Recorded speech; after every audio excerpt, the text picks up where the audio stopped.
Hello and welcome to the channel, and in today's video I've got some very good examples of the lack of communication that can happen between your eye, your brain and what the camera actually takes an image of.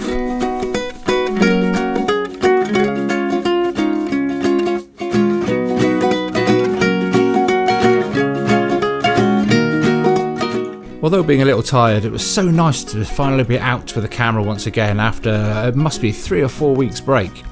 But as you notice, the poor lad's a little quiet because, as usual, as he begins to record, he starts being watched by some hikers that just pop out of nowhere.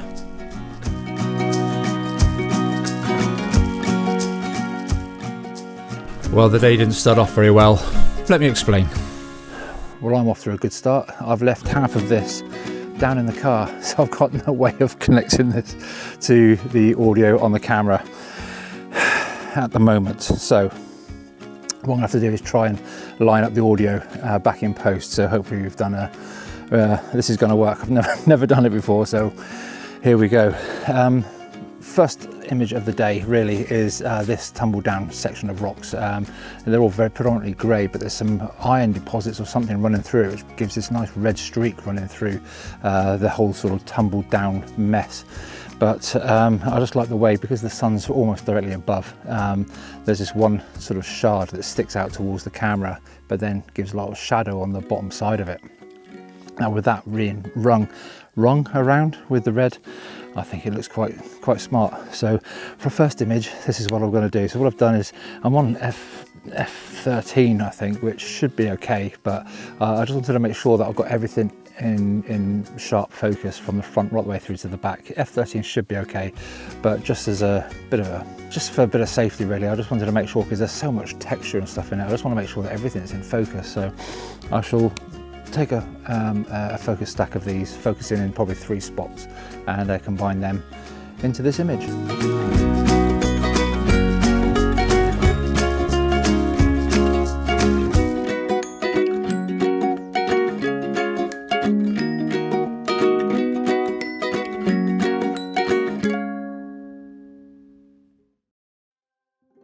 Just put on the media mod onto the GoPro to see if that works any better than this thing. It should be okay, but just in case.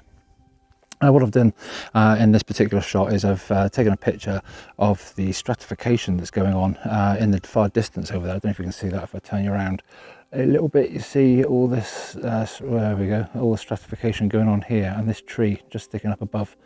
It just looked, in my mind's eye, it looked pretty nice with the light and the grey going off into the distance, you know, the graduation between the different colours. Might be good as a black and white, I don't know, but the way the yellows and the reds and stuff are shining through from it, looks pretty good. And with the tree just hanging down in the top, just gives it some sort of point of interest. So yeah, just a single shot on that. As normal, the information about all the images will be on the gallery at the end, so I'll pop that image up for you now. Well, I feel this is the first example of an idea that is poorly executed. In my mind's eye, I thought this would be a really simple image, but with the dead wood on the right hand third of the image clashing so much with the texture and the colours of the rock behind it, really it just leads to a whole lot of mess, and it's quite distracting overall. Maybe if I'd taken my time and cropped in a little bit on the left hand third and took away all that on the right, I think maybe that would have simplified the image a little bit more. What do you think? Just swung the camera around a couple of degrees and just shooting against this wall over here. Now you've got this vast slab of grey and lichen pocked slate material going on there, but you've got this little branch of red berries just sticking down, and I think it looks quite effective actually. So I've put the 100 to 400 on the camera there, as you can see, just to kind of zone right in, and I've done a manual focus on this actually, and I've kept the speed up of the shutter to about 1/200th of a second, just to freeze any movement in the berries, because I'd like them to be quite sharp if I can. So yeah, I don't know, it's a bit of one of those funny sort of grab shots. I've done a couple of compositions and I'm not sure which one I'm going to like the best. It's very difficult to do the contrast on the little LCD screen on the back of the camera. But I've gone for simplicity on one of the shots where it's just the berries just sticking into the shot, and then the rest is just all this grey. I just quite like the stark contrast, and then I've recomposed it. So I mean, that was composed so the berries were on the first third of the image. But I also like the way the branch was just kind of just sticking down and just holding on to those berries. So what I've done is I've recomposed it so the berries are more central to the composition, and with a little bit of a story of the branch sort of clinging on for dear life in the background. So yeah, I'm not sure which one. I might put them both up, but this is probably my favourite one. I'm putting up for you now. Well, I think this is obviously the second example of where the idea just didn't quite work out. I think what I should have done is opened up the aperture a little bit more, just to create a little bit more softness on the lichen. Because it's so overpowering in the overall image, the white patterns and the polka dots really take away from the emphasis of the berries. And so after taking those few images, I got my gear together and continued further up the track to see what else I could find.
Reached the top of the summit. I say the summit, it goes on a bit further. It's a bit of a false summit, I think it was, really, at the end of the day. It's not really lending itself to what I was hoping. I was hoping I might be able to get to see the sun going down and all the rest of it, but judging by the mountain range that's behind me, I'm going to lose the sun long before sunset. So everything here is going to be cast into shadow. So I'm hoping I might be able to make some use of what's behind me. If I spin myself around here and you see what's going on over here, I think with the 100 to 400 on, we might be able to pick up some details, some of the trees that are on the headland there. And yeah, it's a bit of a funny one really today, because I hadn't really expected to do anything, and I haven't put anything out on YouTube for so long now. It's got to be a month at least since I went out purposely to film anything, and what with school holidays and all the rest of it, it's been a bit of a break really. Not that I'm complaining at all, but it's just so nice to get out. And once I realised I had a window of opportunity to drop into the Lake District, I took it, but I hadn't really had any plans of where to go and what to photograph. So it's a bit of a this is what I found today sort of video, I think. And of course leaving half my equipment in the car doesn't help either. But yeah, as I said, I don't think I want to get the photos that I'm after. We've got some storm clouds coming in across just over here. Let's say storm clouds, rain clouds at least, and the sun is about 30 minutes before it goes down behind the mountain there and leaving me in shadow. So there's not going to be a huge amount that I could do here. Hopefully there might be a break in the cloud that I can do something with, but it's certainly shining over on the distance. It's certainly shining up quite a lot over there. So hopefully I'm going to stick the 100 to 400 on now and see if there's anything we can pick out of the landscape, but at the moment it's not really doing much. So I don't know, we'll see how we go, and I'll talk you through the next composition once I've got it.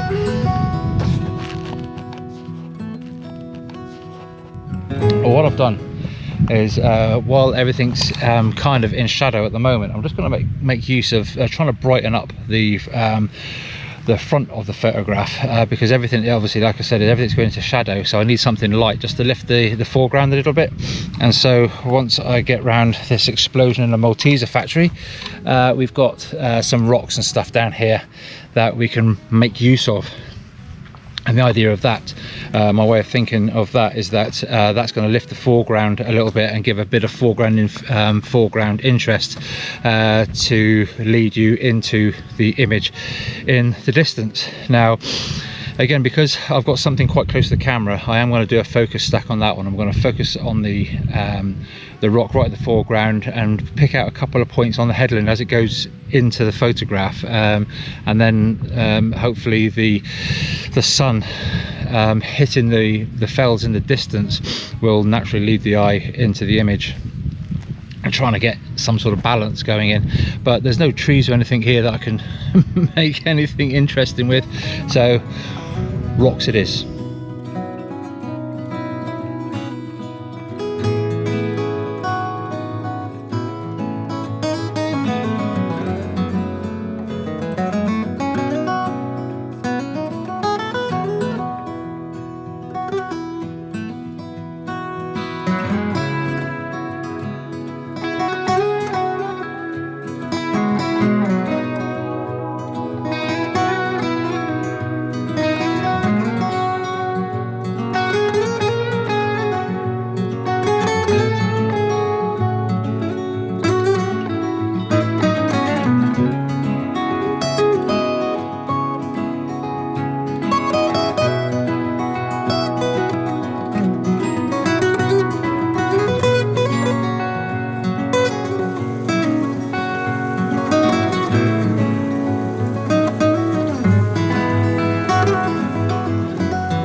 Okay, well, hopefully you can hear me on this. We're just on my way back. I just thought I'd follow the river up just a little ways, and I found this a little sort of section of cascades. Now there's a bigger waterfall just down there to my right, which I'm going to head down towards now. But I saw this here. This is a beautiful little scene here. And you notice a big rock here up on the left-hand side. There's a big rock up here on the right-hand side. And you've got these two little cascades in there, with this lovely bright rock in the middle. Now what I like about that is that right above it as well, there's a little bit of heather just hanging on in there for dear life. So what I've done is I've already taken the shot. I was very careful where to place the camera, because in the top left-hand corner, as you can see, the mountains are just there. It doesn't fully cover in the background, so I was very particular in cutting the sky out, because obviously that would look a bit rubbish in the top left-hand corner of the image. So yeah, I have done, again, because there's some stuff very close to the camera, I've done a focus stack. I've done a focus stack of 2 images just in case. Again, I'm shooting at f14, I think it is, for a fourth of a second. But I'm hoping I don't need to do the stack, because there should be plenty of depth of field there, but just in case, I've done a focus stack. So if it's come out, here's the image.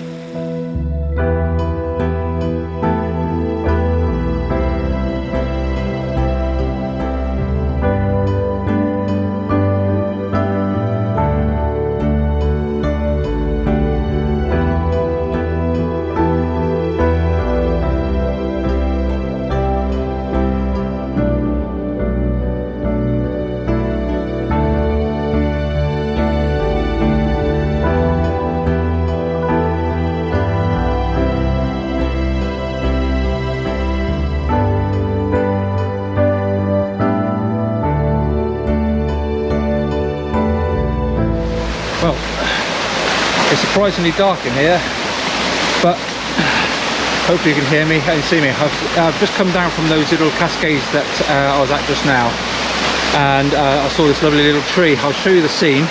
I'll show you the back of the camera.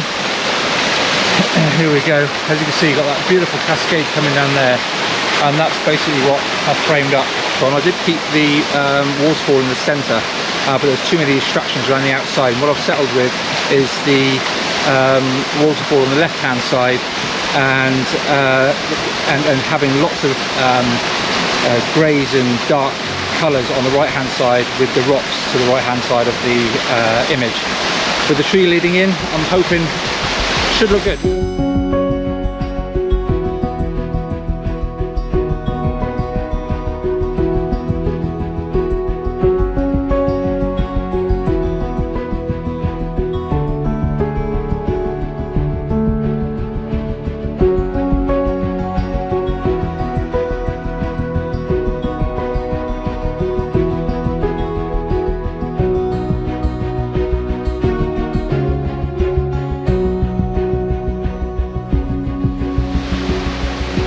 Okay, well, I've just gingerly, for the last shot of the day, gingerly brought myself across the other side of the river as it runs down.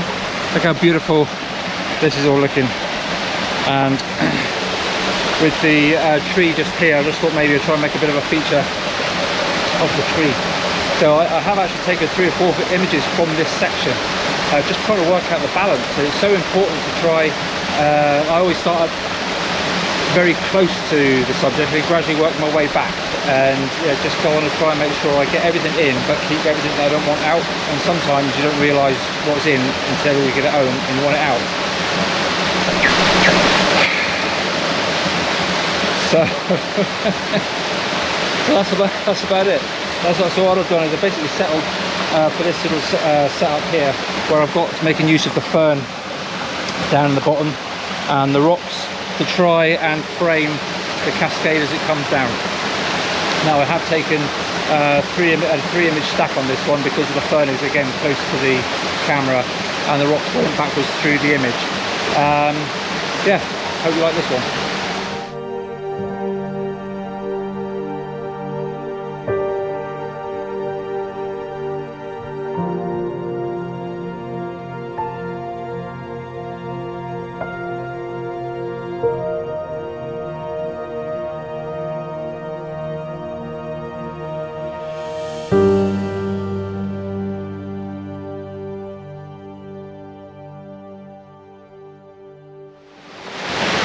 Well, that's it. I think that's going to be it for me for today. I'm going to walk on back down, but if you look down through the valley, down through there are so many cascades and things to explore. And again, I wasn't expecting to be here today, so I am more than happy with what I've got, I think, so far. If you've liked any of the images, I'd love to hear your comments, and if you'd like to leave a like and subscribe, it helps the channel out no end. It helps it get out to other people that might be interested in seeing these other adventures. So I look forward to seeing you in the next one. Bye for now.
Thank you.